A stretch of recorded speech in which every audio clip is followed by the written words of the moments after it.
क्योंकि ये तीन देवता नाम तीन है, मूल में एक।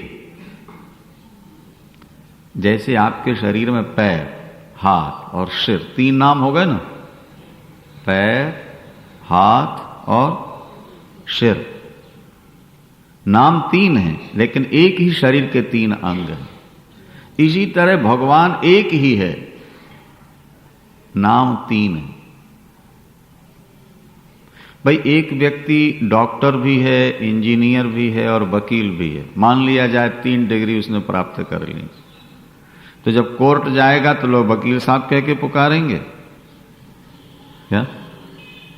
डिस्पेंसरी में बैठेगा तो डॉक्टर साहब कहेंगे, और कोठी ओठी बनवा रहा होगा तो इंजीनियर साहब कहेंगे। तो क्या 3 नाम लेने से व्यक्ति 3 हो गए? अगर एक व्यक्ति में 3 गुण हैं तो वो 3 जगह 3 नाम से पुकारा जाता है। इसी तरह परमात्मा एक है लेकिन उसके नाम 3 हैं, ब्रह्मा, विष्णु और महेश। वो जब दुनिया को पैदा करते हैं तो ब्रह्मा कहलाते हैं वही, और जब दुनिया का पालन करते हैं तो वो विष्णु कहलाते हैं, और जब संहार करना होता है तो शंकर कहलाते हैं। तो जब शंकर को नहीं बुलाया तो ब्रह्मा विष्णु भी उस यज्ञ में नहीं आए, वो जानते थे कि यज्ञ पूर्ण नहीं हो। सती को मालूम पड़ा कि मेरे पिता यज्ञ कर रहे हैं, बहुत ध्यान से सुनेंगे, निमंत्रण नहीं आया। सती को मालूम पड़ा तो भगवान शंकर से कहती हैं, प्रभु चलिए ना यज्ञ में चलें। माता पिता के यहाँ का आकर्षण बहुत रहता है पत्नी में, नहीं? मायका बहुत मीठा लगता है। चलो, भगवान शंकर ने कहा निमंत्रण नहीं आया इसलिए नहीं जाना चाहिए। सती ने कहा माता पिता और गुरु के यहाँ यज्ञ में बिना बुलाए जाने में कोई हानि नहीं होती है, सती का तर्क है। भगवान शंकर का समाधान है कि ठीक है, माता पिता गुरु के यहाँ बिना बुलाए जाने में आपत्ति नहीं है, पर अगर विरोध मानते हो तो फिर बिना बुलाए नहीं जाना चाहिए। तदपि विरोध मान जहाँ कोई, कहाँ गए कल्याण न होई। अगर विरोध खड़ा हो गया है, क्योंकि समाज में अपमान हो जाना मरने से भी ज्यादा खतरनाक है। यद्यपि जग दारुण दुख नाना, पर सबते कठिन जाति अपमान। सती बात नहीं मानती और वो अकेली चल, आप जाओ न जाओ मैं तो अपने पिता के यहां जाऊं। यह आकर्षण देखो भाई जरा,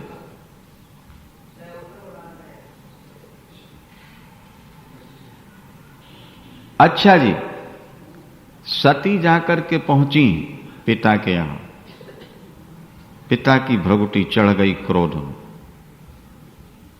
ये बिना बुलाए क्यों आई? किसी ने सम्मान नहीं किया। यज्ञ मंडप में देखा सभी प्रधान देवताओं की वेदियां बनी हैं लेकिन शंकर के लिए कोई स्थान नहीं। सती को क्रोध आ गया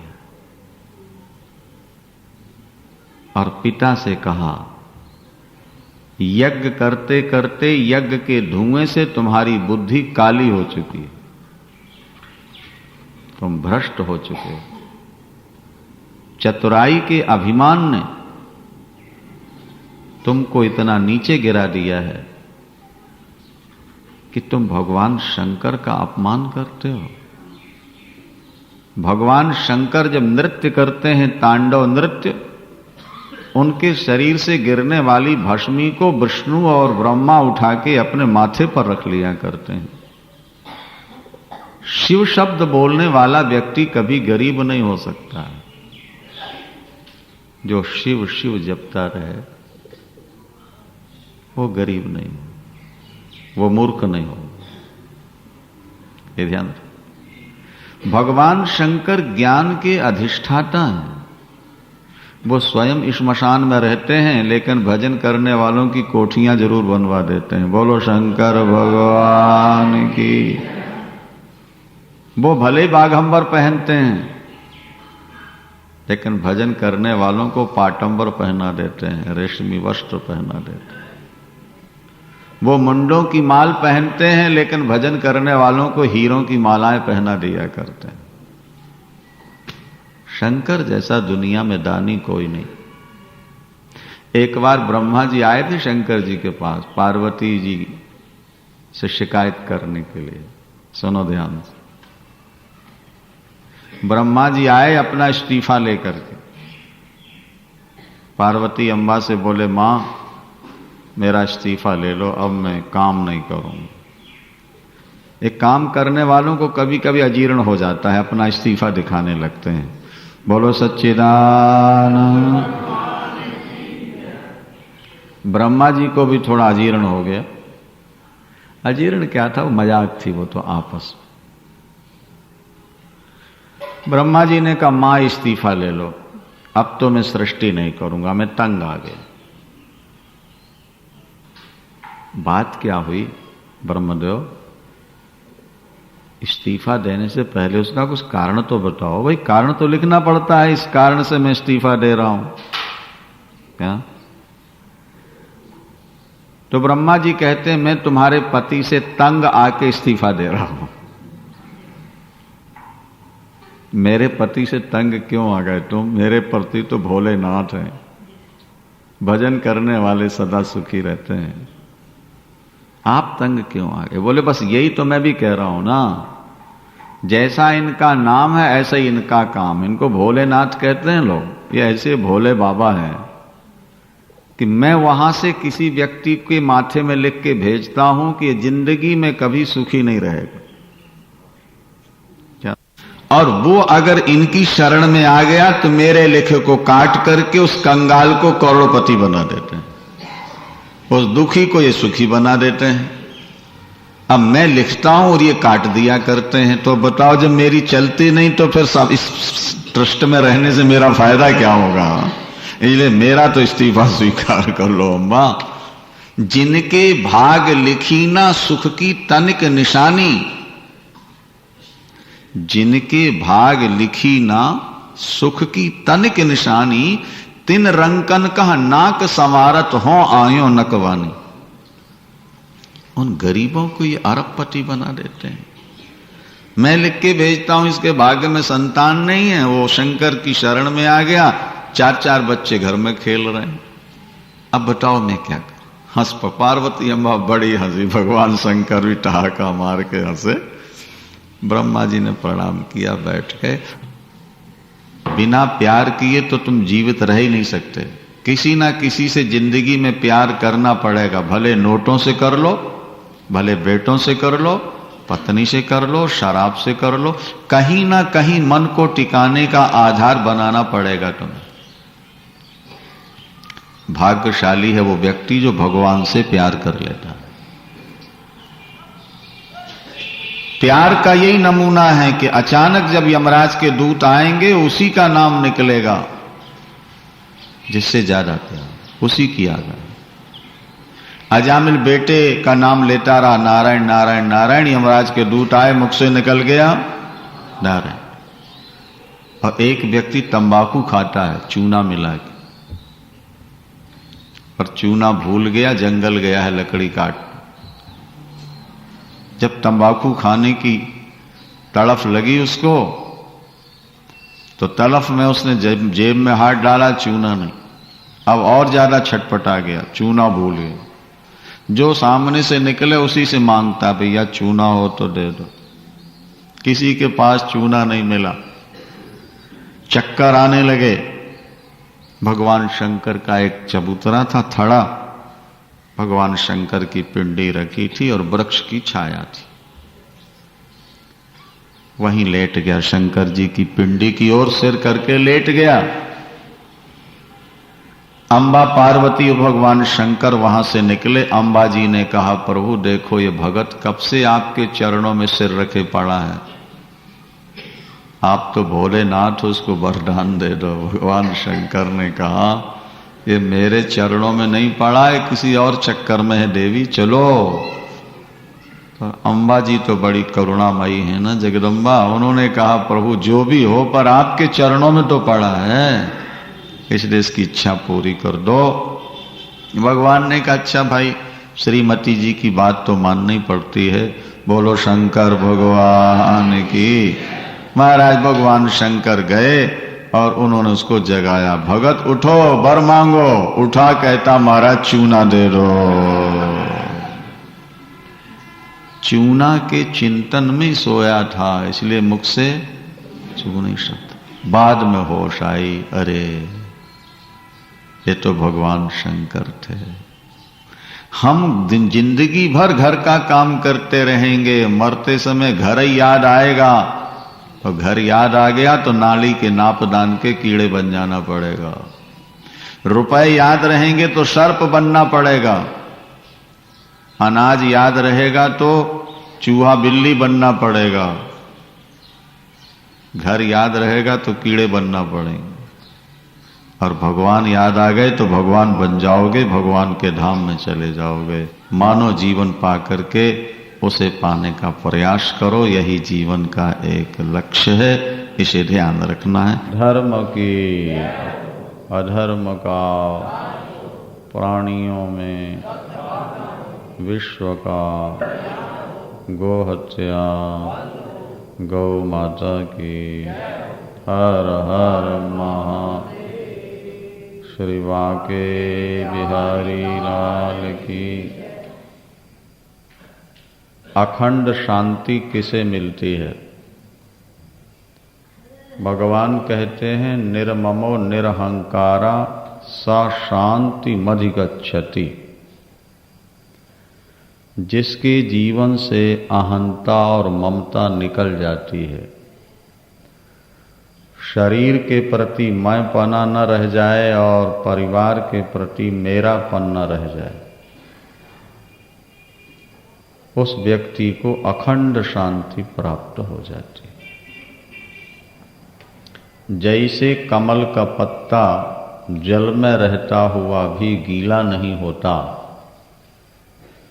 इसी तरह ज्ञानी पुरुष परिवार में रहता हुआ भी परिवार से आसक्त नहीं होता।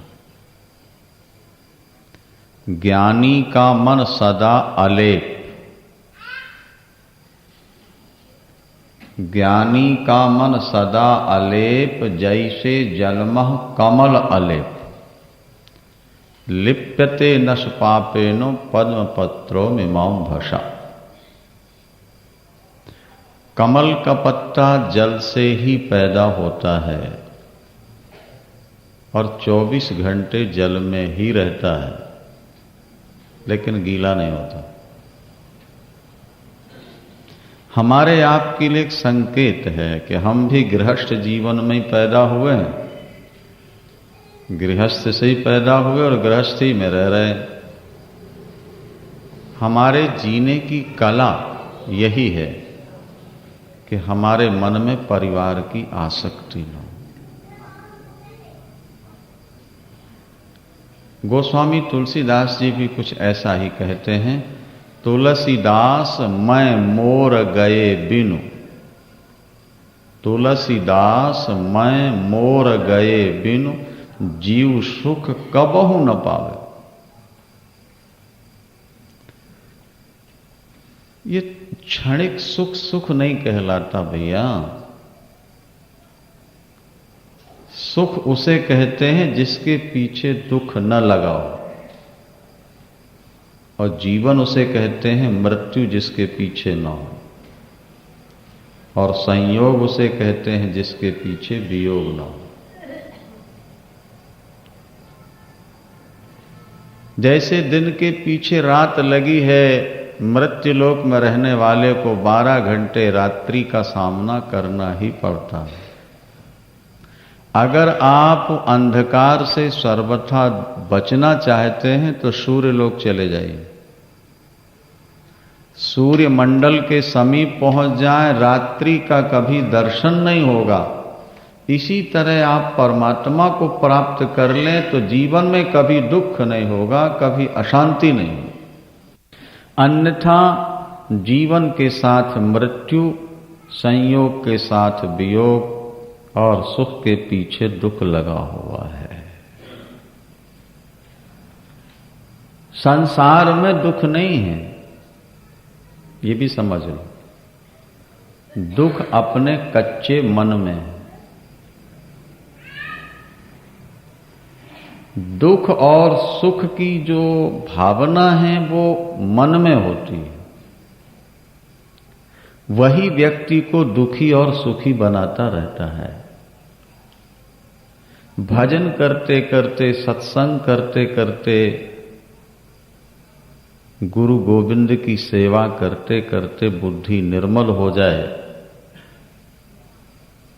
और परिवार से मन हट जाए, फिर परिवार में रहते हुए भी कोई हानि नहीं। क्या ऐसा हो सकता है कि हम परिवार में रहें और मन परिवार में न रहे? जरूर हो सकता है। किसी का हुआ है, बहुतों का हो गया है। माता कुंती के मन में हर्ष शोक नहीं हुआ वरदान मिल जाने के बाद। गुरु नानक देव जी हैं, कबीर हैं, नरसी हैं, नामदेव हैं, ये सब गृहस्थ संत थे। जीवन भर घर में रहे। गुरु गोविंद सिंह जी महाराज के 4 पुत्र मारे गए। 4 ही थे, 2 युद्ध में मारे गए, 2 दीवार में चुनवा दिए गए। लोगों को बड़ा दुख था, बड़ी पीड़ा थी और लोग शोक मनाने गए। बाहर ले जाओ। गुरु गोविंद सिंह जी महाराज के 4 पुत्र समाप्त हुए। लोग उनके पास शोक मनाने गए, अफसोस मनाने गए। वाहे गुरु, आपके 4 थे, 4 समाप्त हो गए। मुस्कुरा के गुरु गोविंद सिंह जी महाराज ने उत्तर दिया, 4 मुए तो क्या हुआ, जीवत कई हजार। शिष्य भी तो पुत्र के समान है। धर्म की रक्षा के लिए समाप्त हुए। आत्मा तो अजर अमर है, आत्मा की तो मृत्यु होती नहीं। और शरीर मिट्टी का पुतला है, ये सदा रहता नहीं। मिट्टी से बना, भिसक के मिट्टी में मिल गया। आत्मा नित्य तत्व है। गुरु गोविंद सिंह जी महाराज ने साफ कह दिया, मैं उस परम पुरुष का दासा, मैं उस परम पुरुष का दासा और देखन आयो जगत तमाशा। मैं तो जगत का नाटक देखने आया हूं। गुरु नानक देव जी महाराज भी यही कहते हैं, जिनको जाना उत है वे क्यों लोड़े इत, जैसे परघर पाहुना रहे उठाए चित्त। आप रिश्तेदारी में जाते हैं, बड़ा सम्मान होता है, लेकिन सम्मान पाकर आप अपने घर को नहीं भूलते। आप दिन दो दिन के बाद ही कहते हैं जी अब चलेंगे। वो रोकने की बड़ी कोशिश करते हैं, लेकिन आप कहते हैं फिर कभी आएंगे, अब क्षमा कीजिए, जाने दीजिए। जैसे हम मेहमानी में जाकर, अपने रिश्तेदारों में जाकर उनकी सेवा पाकर भी अपने घर को नहीं भूलते, इसी तरह समझदार व्यक्ति संसार का सुख पाकर भी भगवान को नहीं भूलता, क्योंकि आखिर तो वही जाना है और किसी भी समय जाना है। जिंदगी की अगर गारंटी होती तो सोचा जाता चलो इतने दिन संसार के सुख भोग लो, काम कर लो और फिर बाकी थोड़ा समय भगवान को दे देंगे, इतने वर्ष भगवान को दे देंगे। पर वो तो कोई समय ही नहीं है ना मृत्यु का। मृत्यु कब आएगी इसका कोई पता नहीं। अभी बैठे बैठे आ सकती है, 10 साल बाद भी आ सकती है। तो हम लोग हमेशा अपोजिट सोचने वाले हैं। अभी तो बहुत दिन जीना है, ये अपोजिट है। नहीं नहीं, ऐसा सोचो कि मृत्यु ने हमारा गला दबा रखा है और दुनिया से हम जाने वाले हैं, इसलिए जाने से पहले कुछ कर जाएं। बोलो वृंदावन। हमारे धर्म शास्त्रों में लिखा है कि जब धर्म करने की इच्छा हो तो ये मत सोचना कि कभी कर लेंगे। गृहीत इव केशेषु मृत्युना धर्ममाचरे। मृत्यु ने हमारे बाल पकड़ रखे हैं और वो गला दबाने वाला है, इसलिए जितना बन सके धर्म कर लो। भजन कल के लिए नहीं छोड़ना। काल करनते आज कर, आज करनते अब, और पल में परलय होएगा, फिर करेगा कब। एक नौकरानी आया, आपके बच्चों को संभालती है, लेकिन हर समय यह ध्यान रखती है कि बच्चे मेरे नहीं हैं, मालकिन के हैं, सेठानी के हैं, और मेरी नौकरी कभी भी छूट सकती है और मुझे जाना पड़ेगा। इसलिए बच्चों की सेवा तो करती है पर प्यार ज्यादा नहीं करती। क्या? सेवा करती है पर प्यार नहीं करती। प्यार उसका अपने बच्चों से। इसी तरह आप भी संसार में रहो, व्यवहार में रहो, काम करो, लेकिन यह समझकर कि किसी भी दिन यहां से चल पड़ना है, ये अपने नहीं। नानक कहत ये सब जग मिथ्या, ज्यों सपना रहनाई, हरि बिन तेरो कौन सहाय। हरि बिन तेरो कौन सहाई, काको मात पिता सुत बनिता, को काहू को भाई। धन धरणी सुख संपत्ति सगरो, जिसमें रहा लपटाई, लिपटा हुआ है, प्राण चले कोई संग न जाए। जिस दिन प्राण चलेंगे साथ नहीं जाएंगे। इनसे काहे नेह लगाए, इसे क्यों नेह लगाए बैठा। दीन दयाल सदा दुख भंजन, पासों रुचि न बढ़ाई।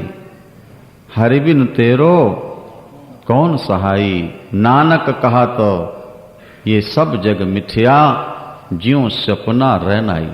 जैसे रात्रि का स्वप्न मिथ्या है, आंख खुलने के बाद कुछ नहीं।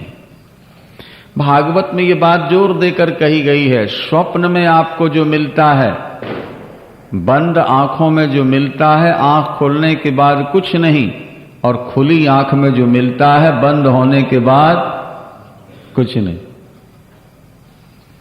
रात में सपने में जो मिला, आंख खुली खत्म, और खुली आंख से जो तुमको मिला हुआ है वो आंख बंद हुई और खत्म, तुम्हारा नहीं। और आत्मा कभी मरती नहीं। जैसे हम अपने कपड़े बदल देते हैं, इसी तरह शरीर बदले जाते हैं। जरा बुद्धि लगा के सोचो तो भैया, आपका बचपना बदल गया तब जवानी मिली है ना? नहीं। और जवानी बदली तो बुढ़ापा मिला। तो इसी जीवन में दो शरीर बदल गए आपके? नहीं। बचपना बदल गया और उसके बाद जवानी बदल गई, पर आप नहीं बदले। जो आप बचपन में थे वही जवानी में थे और वही बुढ़ापे में है।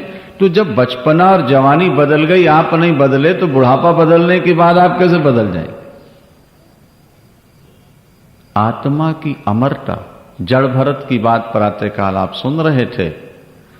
मृग से आसक्ति होने के कारण को मृग बनना पड़ा, और मृग का शरीर छोड़ के फिर वो ब्राह्मण बनते हैं, और तब जानबूझ के वो मूर्ख बन गए। ये दुनिया कमाऊ व्यक्ति को छोड़ना नहीं चाहती और न कमाने वाले को पास रखना नहीं चाहती।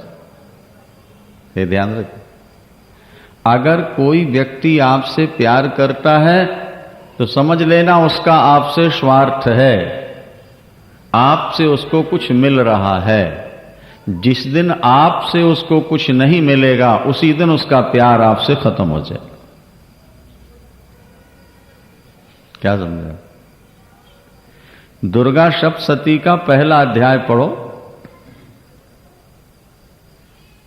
समाधि नाम का वैश्य, सुरथ नाम का राजा। समाधि नाम के वैश्य ने करोड़ों रुपया कमाया, बचपन से लेके बुढ़ापे तक खून पसीना एक करके कमाया, न कभी तीर्थ, न व्रत, न दान, न पूजा, न पाठ, न सत्संग।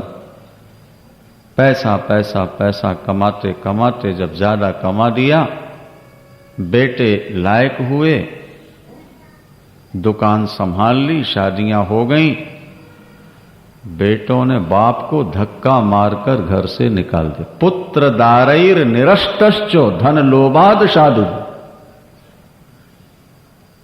और वो पत्नी जिसने लामा फेरे किए थे ना साथ में, वो बेटों के पक्ष में हो। पुत्र दारई, दारा माने पत्नी, क्या? पुत्र दारैर निरस्तश्च, पुत्र और पत्नी ने मिलकर के बाप को घर से, पति को घर से निकाल, पत्नी ने भी निकाल दिया, जाओ।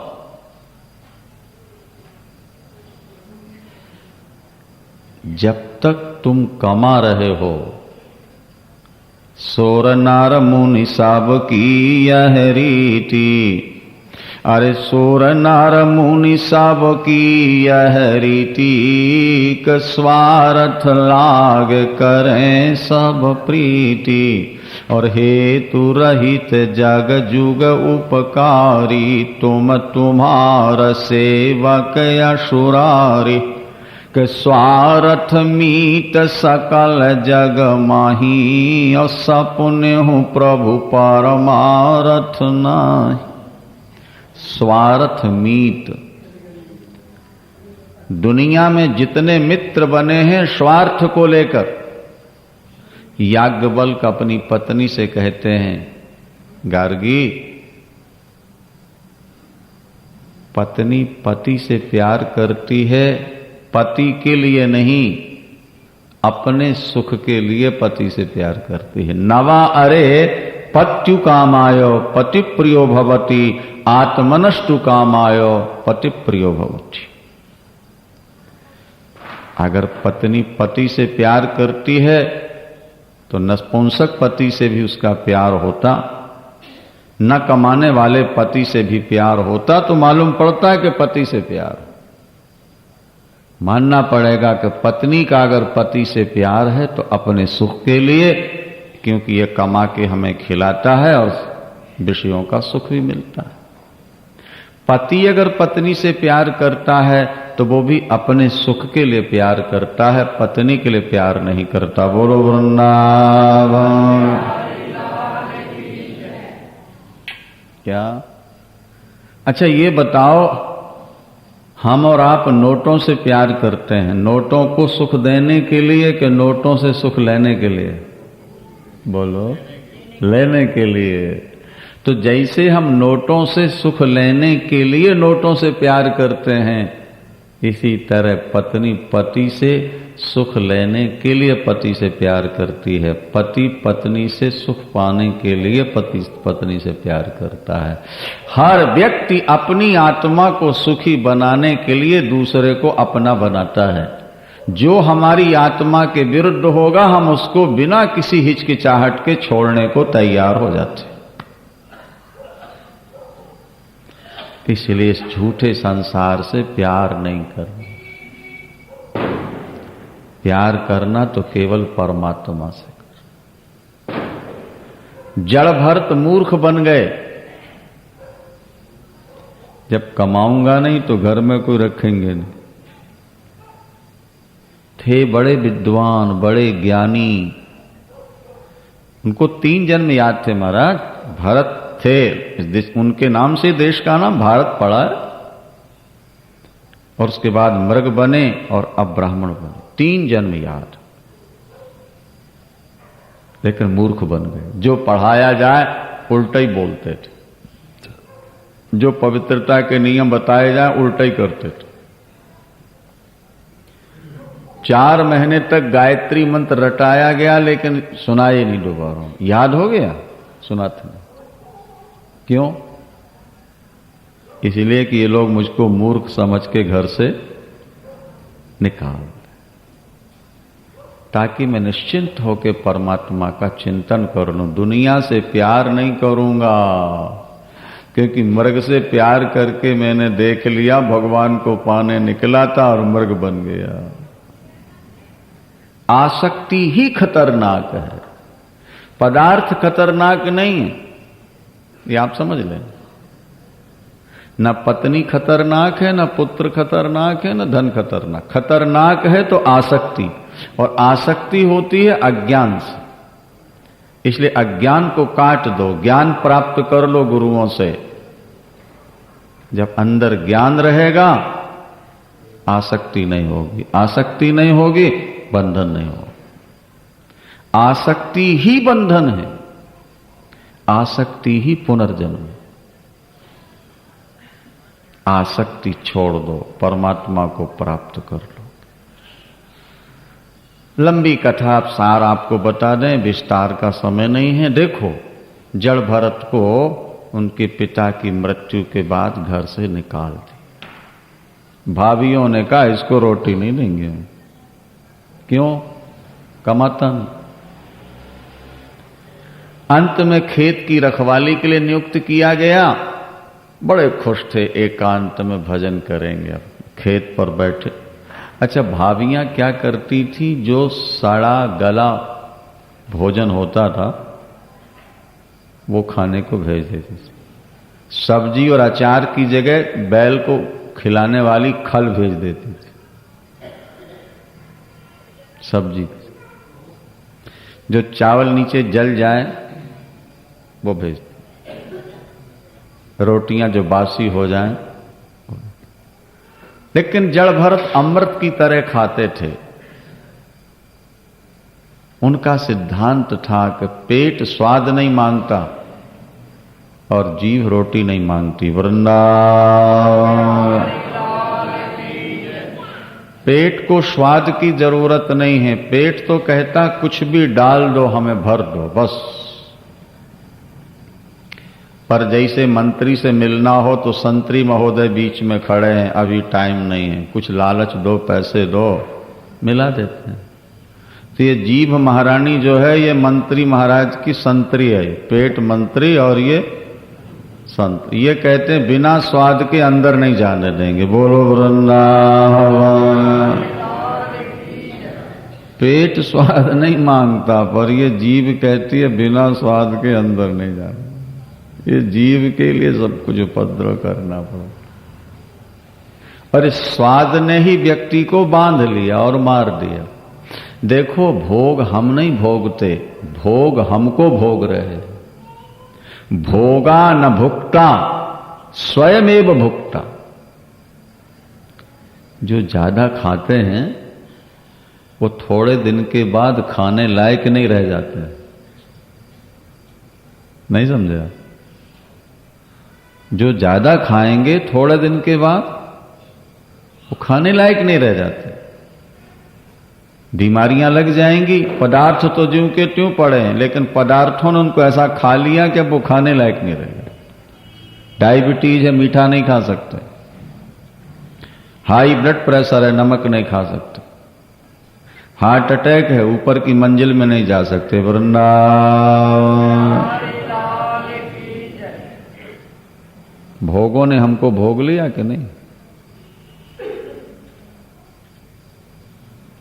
ज्यादा स्वाद लेने की कोशिश मत करो। स्वाद लेना है तो भजन का। सुरा सुंदरी का स्वाद तुम्हें बेकाम बना देगा। गुरु नानक देव जी से कहा, ताजी ताजी शराब निकाली है बाबा, पी लो। क्या होगा रे? वो मस्ती आएगी, दुनिया भूल जाओ। कब तक के लिए? सुबह तक। फिर सुबह आके फिर पी जाना। फिर कब तक के लिए? शाम तक। उसके बाद फिर आके पी जाना। गुरु नानक देव जी ने कहा नहीं, हम ऐसा नशा नहीं पीना चाहते भैया जो शाम को पिए सुबह उतर जाए, और सुबह पिए भांग धतूरा काहिरा उतर जात प्रभात, नाम खुमारी नानका चढ़ी रहे दिन रात। हम तो नाम का नशा करते हैं, हम तो नाम जपते हैं अपने ईश्वर का। हरि का नाम जपो मन मेरे, नानक पावो सुख घने। जब विषयों का स्वाद छोड़ दोगे बाबा तो भजन का स्वाद मिलने लगे। दो मकोड़ों में मित्रता हो गई। मकोड़े नहीं होते काले काले कीड़े, घरों में घूमते रहते। एक रहता था नमक की खान में और दूसरा रहता था चीनी के बोरे में। सेठ जी के यहां चीनी की एजेंसी थी, उनके बोरे में रहते।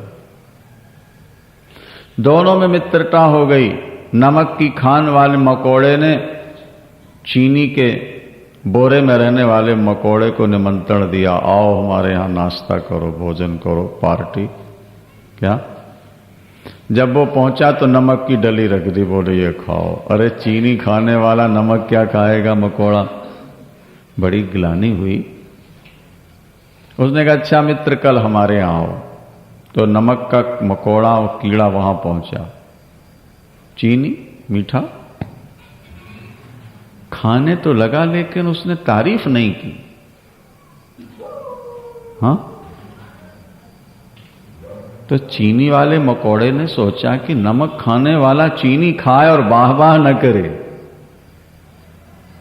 ये बात समझ में नहीं आई। कुछ कारण होना चाहिए। बोले मित्र सही सही बताओ, चीनी में स्वाद कैसा लगा? बोले हाँ ठीक ही है। बोलो वृंदावन। कई लोग कथा की बड़ी तारीफ करेंगे और कई ऐसे भी आते हैं जो आके सो जाते हैं और जाते समय कहते हैं हाँ ठीक ही है, खास बात में। कथा में आके सो जाओ या संसार को साथ लेके आ जाओ, कथा में आनंद नहीं आएगा आपको। मकोड़े से पूछा कि तुम चीनी खाकर भी तारीफ क्यों नहीं करते, क्या कुछ साथ लाए हो? उसने कहा देखो मित्र से कपट नहीं करना चाहिए, झूठ नहीं बोलना चाहिए। मैं जब वहां से चला था तो नमक की डली साथ लेके आया था मुंह में, इसीलिए कि वहां अगर भोजन नहीं मिला कुछ देर तो नाश्ता तो कर ही लूंगा। अरे बोले इसीलिए चीनी का स्वाद नहीं मिला, जरा मुंह साफ करो।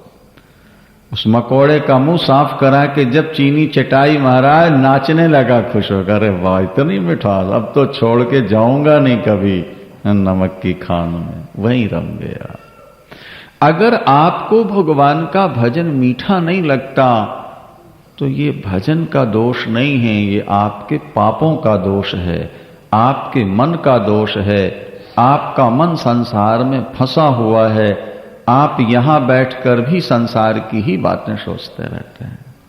अन्यथा अगर एक बार भजन में आपको स्वाद मिल जाए, दुनिया के सारे स्वाद फीके हो जाए।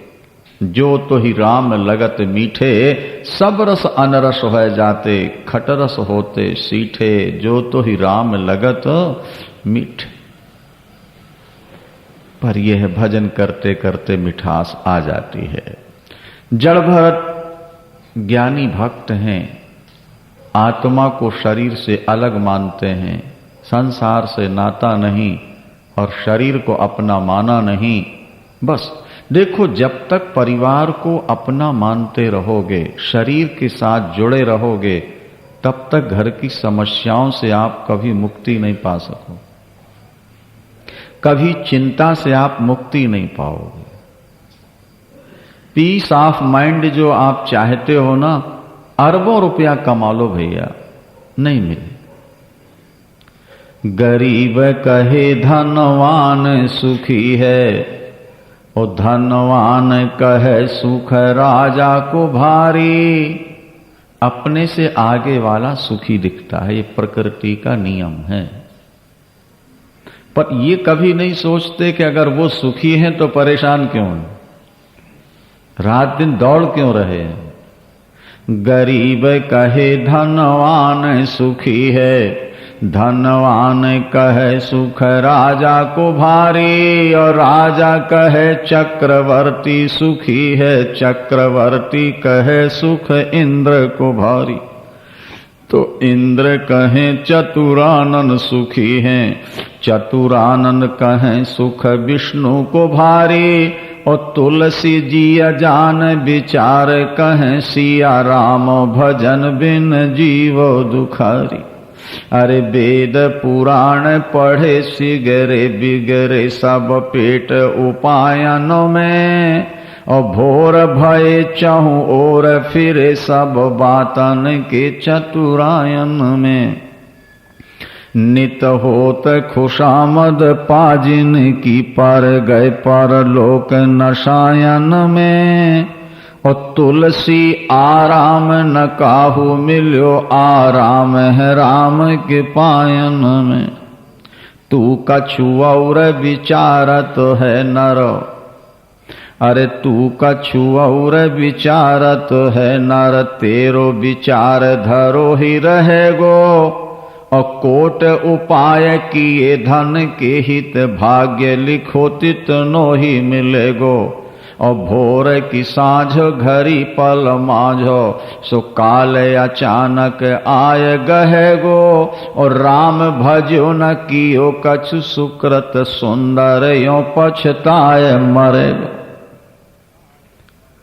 तू संपत्ति के पीछे पागल हो रहा है, लेकिन संपत्ति में शांति नहीं है बाबा, ये अशांत बना देती, बहुत अशांत बनाती है। भागवत में लिखा है अर्थ में 15 अनर्थ हैं। अर्थ धन को कहते हैं, इसमें 15 अनर्थ। झूठ बोलना पड़ेगा धनवान होने के लिए, दूसरों की हिंसाएं होती हैं, स्तेयम चोरी करनी पड़ती है, चाहे इनकम टैक्स की करो या सेल टैक्स की करो। स्तेयम हिंसा अनृतम दंभा, वो व्यक्ति दंभी हो जाता है धन कमाने वाला। स्तेयम हिंसा अनृतम दंभा, कामः क्रोधः स्मयो मदा। धनवान ज्यादा कामी हो जाते हैं। जब पैसा ज्यादा होता है तो महाराज 5 स्टार होटलों में जाकर के फिर रातें गुजारते हैं। पैसे के बल पर बहुत पाप। कामः क्रोधः स्मय,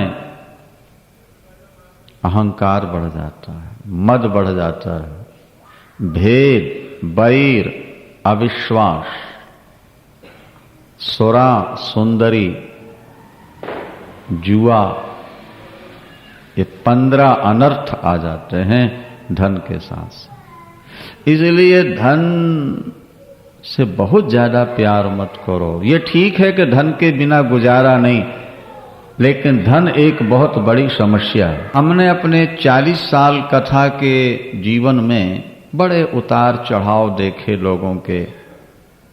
गरीब मिले रोए, महाराज जी धन पाने के लिए कोई उपाय बताओ। भैया धन मिल जाएगा तो क्या होगा? बोले जिंदगी आराम से कटेगी, चैन से कट जाएगी। भैया धन में शांति नहीं है, लेकिन नहीं मानते। भगवान ने कृपा की, करोड़ों रुपया कमा लिया। दोबारा जब गए, स्वामी जी आपकी कृपा, भगवान की कृपा से संपत्ति बहुत मिल गई, लेकिन शांति नहीं है। अब कोई शांति का उपाय बता दो। पहले कहते थे धन का उपाय बता दो, और अब कहते हैं शांति का। लेकिन ये बात तो हम पहले ही कह रहे थे तुमसे। बोले तब तक अनुभव नहीं था, अब अनुभव हो गया। ईश्वर का चिंतन किए बिना अखंड शांति नहीं मिले। चाह गई चिंता गई, मनुआ बेपरवाह, जिनको कछु न चाहिए वोई शाहनशाह। चाह चमारी चूहरी, सौ नीचन सौ नीच, तू तो पूर्ण ब्रह्म था, चाह न होती बीच। ये शब्द आप जिंदगी में नोट करके रखिएगा। रोटी और कपड़े की कमी न पहले थी, न आज है, न आगे रहेगी। लेकिन इच्छाओं की पूर्ति न पहले हुई है, न आज हो रही है, न आगे होगी। ये अच्छी तरह ध्यान रखो। जिसने तन दिया है, रोटी और कपड़े की उसने पहले से व्यवस्था कर दी है तुम्हारी। पहले भी रोटी और कपड़े की कमी नहीं थी और आज भी नहीं है और आगे भी नहीं रहे। लेकिन मन की इच्छाओं की पूर्ति न पहले हुई है, न आज हो रही है और न आगे होगी। जितना आगे बढ़ोगे उतने दुखी होते जाओगे। तुम्हें बड़े प्यार से अपना समझ के समझा रहे हैं कि ईश्वर में लग जाओ, भजन में लग जाओ, कुछ शांति जरूर मिलेगी। जड़ भरत ने अपने शरीर से अहंता हटा दी है। परिवार तो बनाया ही नहीं, शादी की नहीं। और एक बार किसी राजा, सिंध देश का राजा रहुगण जा रहा था कपिलाश्रम ज्ञान लेने, पर वो पालकी पर बैठ के जा रहा था। उन दिनों रेल मोटर की तो व्यवस्था थी नहीं। एक कहार थक गया तो बोले किसी हट्टे कट्टे को लाके लगा दो।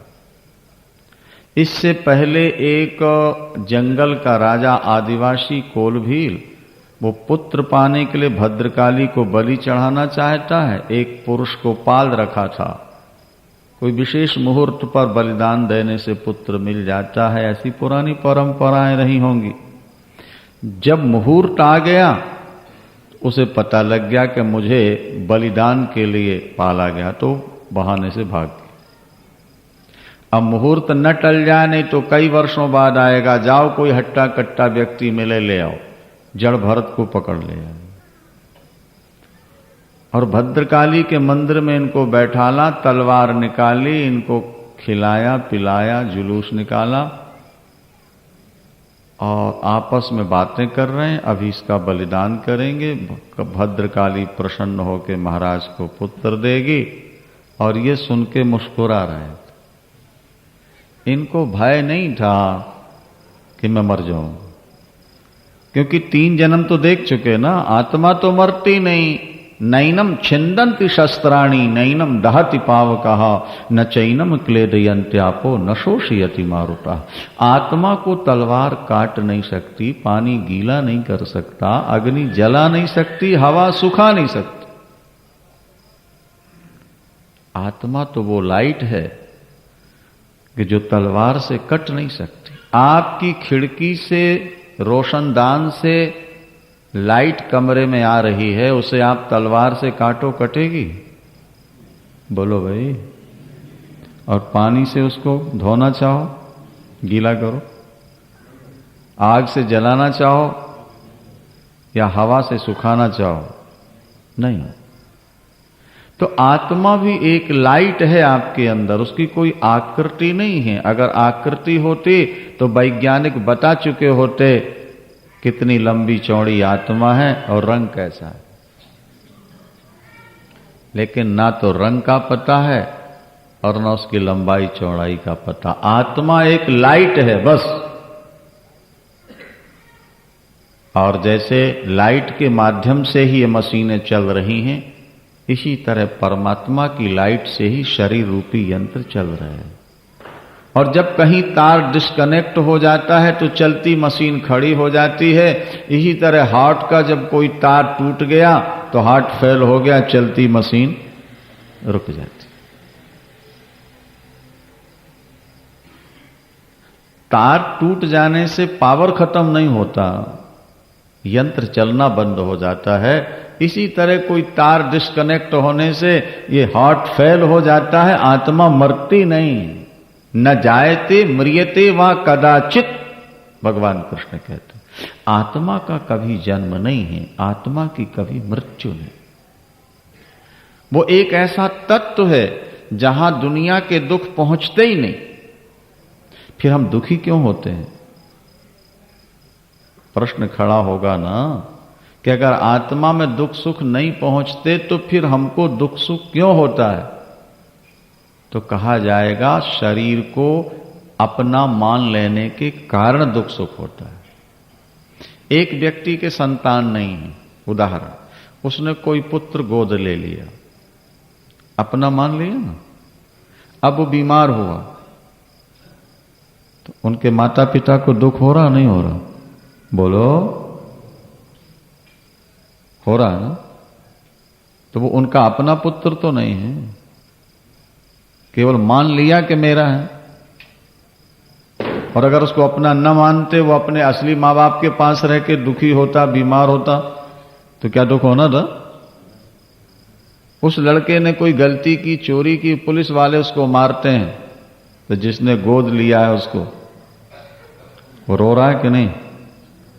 मार पड़ रही है लड़के पर, रो कौन रहा है? माता पिता। क्यों रो रहे हैं? माता पिता को तो चोट नहीं लग रही, रोते क्यों? अपनापन है। भागवत में लिखा इसी तरह शरीर अपना नहीं है, शरीर से आत्मा का कोई संबंध नहीं है, लेकिन शरीर को हमने अपना मान लिया है, इसलिए शरीर पर जब कोई दुख आता है तो ऐसा लगता है कि आत्मा को दुख हो रहा है। वास्तव में आत्मा को कभी दुख होता ही नहीं। उसका उदाहरण है, जवान बेटा मर जाए, जवान पति मर जाए, जब नींद आ जाती है तो फिर दुख होता है? बोलो, क्यों? नींद में आत्मा जागती रहती, केवल मन बेहोश होता है। अच्छा, दूसरा उदाहरण ले लो। आजकल जिस अंग का ऑपरेशन करना होता है, डॉक्टर वहां सुई लगा के शून्य कर देता है, नहीं?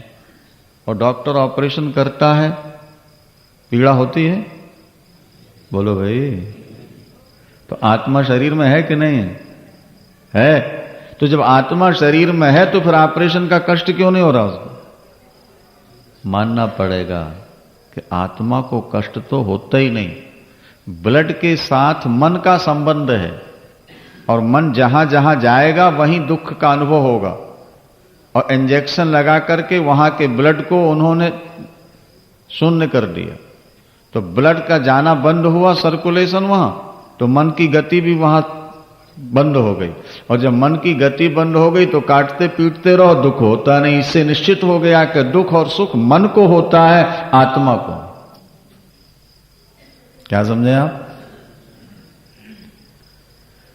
आत्मा तो न्यूट्रल तत्व है, बिल्कुल। अब ये कठिन विषय है, आप लोगों के काम का नहीं है। बोलो वृंदावन।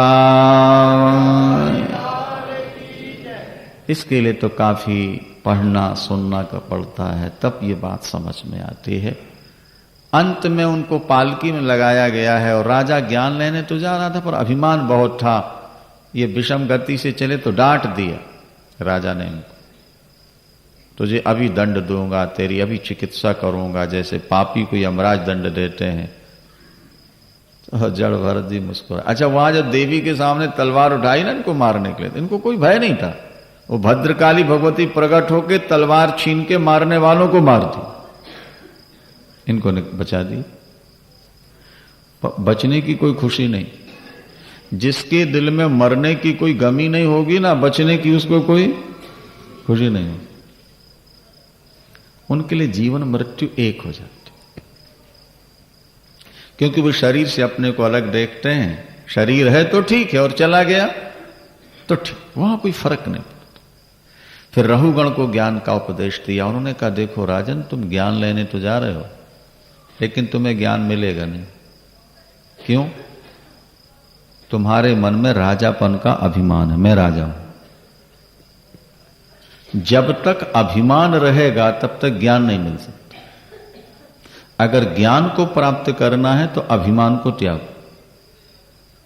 इन बेचारे कहारों को तुम दंड दे रहे हो, इनसे तुम पालकी ढुला रहे हो, और ज्ञान लेने जा रहे हो। अच्छा, ये बताओ, तुम्हारे कपड़े उतार दिए जाएं और इनके कपड़े उतार दिए जाएं तो राजा में और गरीब में भेद क्या रह जाएगा? बोलो। शरीर की दृष्टि से दोनों के शरीर एक से हैं, और आत्मा की दृष्टि से भी दोनों की आत्मा एक है। फिर ये छोटा और बड़ापन कहां से आ गया? ये तो केवल अज्ञान से भेद पैदा हुआ है। जब तक ये 10 इंद्रियां और मन विषयों में फंसे हैं तब तक ये भेद है। जैसे दीपक में जब तक बत्ती और तेल है तब तक ज्योत जल रही है, बत्ती और तेल खत्म और ज्योति ज्योति में लीन हो जाएगी। जब तक इंद्रियों में राग है, वासना है, भोगों की लिप्सा है, तब तक इस जीव के लिए नरक और स्वर्ग और दुख और सुख है। और जिस दिन इंद्रियों के विषय मर गए, मन शांत हो गया, उसी दिन जीव ब्रह्म के में जाके लीन हो जाता। राजा ने अपना अभिमान त्यागा है और वहीं ज्ञान की प्राप्ति हो गई है। जब तक संत की सेवा नहीं करोगे, गुरु की सेवा नहीं करोगे, ये ज्ञान नहीं मिलेगा। इसके बाद भूगोल खगोल का वर्णन करते हुए नरकों का वर्णन किया। महाराज परीक्षित घबरा गए नरक के कष्ट सुनकर के और बोले, भगवान, दुनिया में कोई ऐसा व्यक्ति नहीं जिससे कुछ ना कुछ पाप ना होते हो। क्या हर पापी को नरक जाना ही पड़ता है? तो सुखदेव भगवान ने कहा, नहीं राजन, जो व्यक्ति मृत्यु से पहले अपने पापों का प्रायश्चित्त कर लेते हैं उनको नरक नहीं जाना पड़ता, लेकिन जो अपने पापों का प्रायश्चित्त न करके बार बार पाप करते ही रहते हैं उनको नरक जाना पड़ता है। नरक से बचने के लिए आगे पाप न करने का संकल्प और यज्ञ दान पूजा पाठ तीर्थ स्नान करो, उससे पाप नष्ट हो जाते हैं। अथवा भगवान की भक्ति में डूब जाओ, सारे पाप समाप्त हो जाए, नरक कभी नहीं जाना पड़ेगा। भगवान की भक्ति का सबसे सहज तरीका है भगवान का नाम लेना शुरू कर दो। कोशिश करो दिन और रात में 21,600 नाम कम से कम आपके मुख से निकल जाए, ऐसी कोशिश करो। उससे नाम जपने की आदत बन जाएगी। दिन और रात में 21,600 श्वास निकलती हैं आपकी। 1 मिनट में लगभग 13 श्वासें निकला करती हैं, 13, 14, 13, 12, एक क्रम। हर श्वास का एक नाम होना चाहिए, फिर आपको नरक नहीं मिलेगा। जैसे लाख मन रुई का कपास का ढेर हो, एक जलती हुई माचिस की तीली छोड़ दो, क्या होगा? सब जलकर राख हो जाएगी। प्रभु का नाम लो, कानों से भगवत कथा सुनो और मुख से नाम लेते चलो। देखो, शरीर छोड़ने के बाद की संपत्ति यही है जो साथ जाएगी। हाथ से किया गया दान, तीर्थों में किया गया स्नान, मुख से जपा गया नाम और कानों से सुनी गई कथा, यही आपके जीवन की व्यथा को मिटा सकेगी, यही परलोक में आपके साथ जाएगी। सबते उत्तम हरि की कथा, नाम सुनत दर्द दुख लथा। हरि की कथा सुनो मेरे भाई, जीवन के सारे दुख मिटेंगे, एक रोशनी मिलेगी, जीने की कला प्राप्त होगी।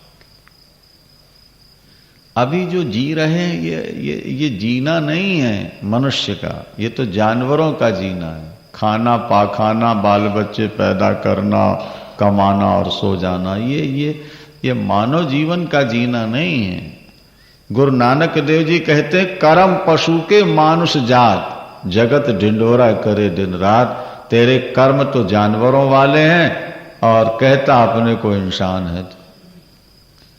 खाना पीना, सोना, रोना, डरना, मरना और बाल बच्चे पैदा करना, ये तो जानवर भी जानता है और तुम भी यही करते रह गए सारी जिंदगी, तो जानवर से बढ़िया काम कौन सा किया। बल्कि शास्त्र कहते हैं तुम तो जानवर से भी गंदे हो गए, क्योंकि जानवर भजन नहीं करता तो झूठ तो नहीं बोलता, किसी को गाली तो नहीं देता, किसी की निंदा तो नहीं करता, किसी की निंदा सुनता तो नहीं है। क्या उसके हाथ नहीं है, वो पाप तो नहीं कर पाता बेचारा। रूखा सूखा जो मिल गया खा के अपने चुपचाप पड़ा है जान। लेकिन इंसान तो रात दिन पाप कर रहा है। अगर ये भजन नहीं करेगा तो परिणाम क्या होगा? ये माताएं प्रतिदिन घर में झाड़ू लगाती हैं, लगवाती हैं। अगर 10 दिन झाड़ू न लगाए तो घर कचरा घर बन जाएगा। कचरे का काम आने का और देवियों का काम उसको बाहर निकाल। जिंदगी भर कचरा आता है घर में और जिंदगी भर ये झाड़ू लेके। हम और आप भी दिन भर काम करते हैं, न मालूम कितना कचरा हमारे दिल में जमता है प्रतिदिन। भजन रूपी झाड़ू लगाते रहोगे तो दिल कुछ साफ रहेगा।